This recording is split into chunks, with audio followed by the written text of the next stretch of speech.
Na 1. oktobrski dan so se v 8. krogu v drugi slovenski nogometni ligi na Konjiški Dobravi pomirili ekipi domačega nogometnega društva Dravinja Kostroj in gostujoče ekipe Roltek iz Doba.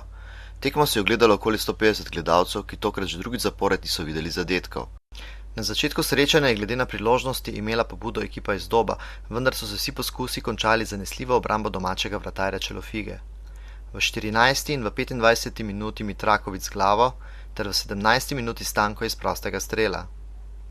V drugi polovici prvega polčasa so se prebudili tudi domačini, vendar so bili v vseh poskusih izvajalci zaključnih strelov na gol nenatančni.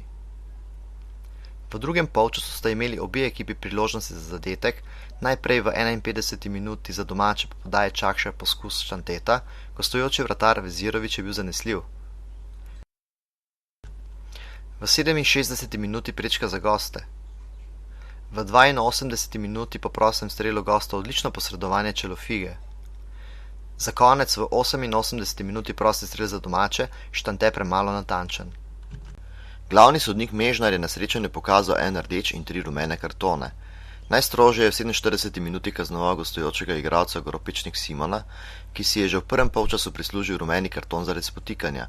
Drugi rumeni karton je zanj pomenil konec tekme. Nogometaši Dravinje so tako z drugim remijem doma osvojili novo točko, ki pa jih še ni dvignila iz dna lestvice. Po 8 odigranih kolih se namreč skupaj z osvojenima 2 točkama še vedno močno oklepajo zadnjega mesta na ligaški lestvici.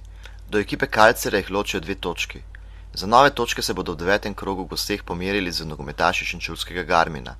Naslednja domača tekma bo za nogometaše Dravinje šele 6. novembra, ko se bodo v 12. krogu pomerili z moštvom Kalcerja iz Radomelj.